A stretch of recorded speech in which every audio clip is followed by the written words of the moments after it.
Area. Square pass now once again to Baggot. Slowly makes his way forward from the edge of the penalty area. Still the Dons doing well to close Gillingham down. It's Kashket now on the far side. Back now with Baggot.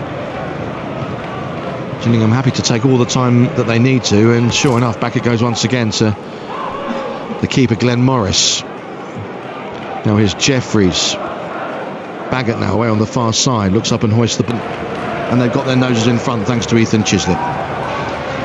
What a great goal it was as well for Wales in international football. Chris Gunter as well.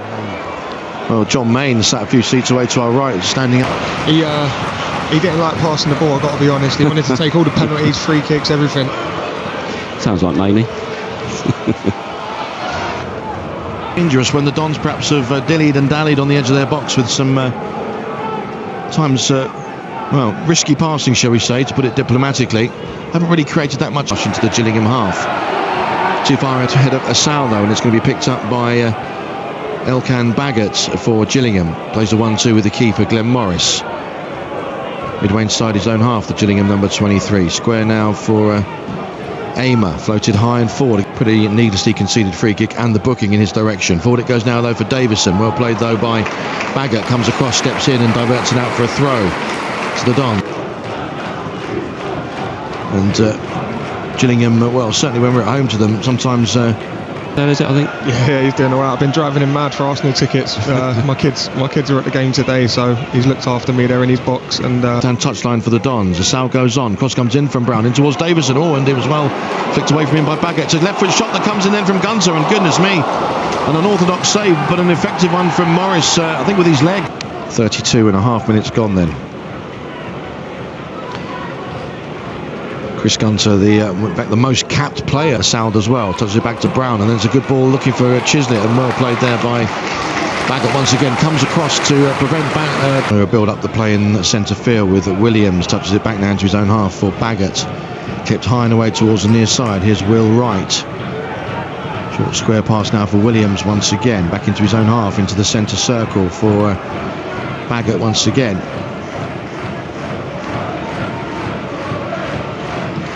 Steered forward now towards the Dons penalty area, but well intercepted by Chislett.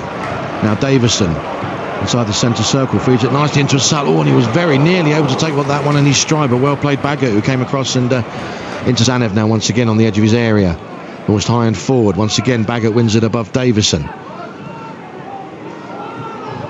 Just inside the Gillingham half.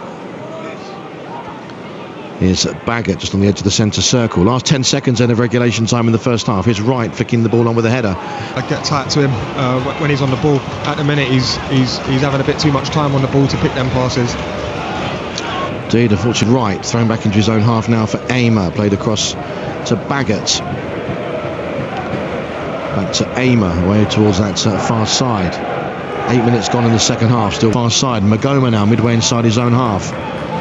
Diagonal pass that in the end was too far ahead of Marsh and not quite into the path of Davison. Gillingham intercepting once again. The Dons inviting Gillingham forward with some of these misplaced passes, which in the end was the key to the 3-point downfall here, more or less a year ago here. Here's Green now, right side of the Dons penalty area. Brown there going in for the challenge, and it's he who gets the touch to send it behind. Another Davison. As Gillingham try and come forward once again. The other end, as Anthony's touched upon as well, that back line is just holding together well, and Jack Curry on Dave. Bounces on towards Asal. Baggot though gets the touch to win it back for Gillingham now. They've definitely come out a different team. Obviously Reeves has changed the game, but when they do break, the counter-attack is on. If we can take more care, we can definitely catch them on the break. It's opening salvo for the Dons in great style. No, it really has come along, that loan spell that he had, season-long loan spell at Eastbourne Borough. 2-0 to Wimbledon, launched forward by Zanev. Davison does well to flick it on beyond Baggot, but Asal couldn't quite get there ahead of Alexander. Nightingale though can recycle it for the Dons, finds Gunter, steered forward down the line. Here's Davison once again, full of tricks and step-overs to bamboozle Baggot, and steers it back now to Marsh. Sean Williams, the Gillingham captain. Kyle Hudlin imminent then for the Dons, the 6'9" striker signed from Solihull Moors. Back a bit too easy, so hopefully the big man can get hold of it. And you're going to get your wish as well for about 5 minutes. You're going to get to see Alfie Bendel as well. Yeah, I wanted to see this boy. Heard a lot of good things about him, so hopefully he can show us something special in the next 5 minutes. Pre-season with Wimbledon, and of course Des Walker's son, but I don't suppose he's managed to pass on too much information that's helped Gillingham here today by the looks of it.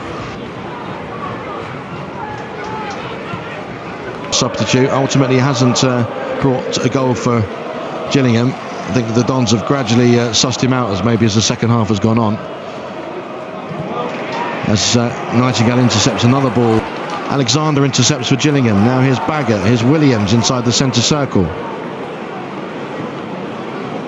And then you can see them running around for each other. It's enjoyable to watch.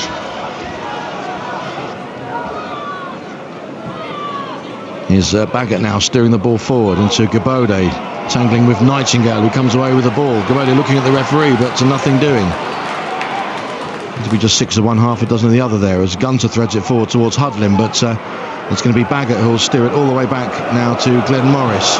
Hudlin makes a late bid to try and close him down, but the keeper steers it forward, receiving end of a 2-0 beating. And he's joined us this afternoon. He's had the talismanic effect, and we'll give massive props now to our guest summariser this afternoon.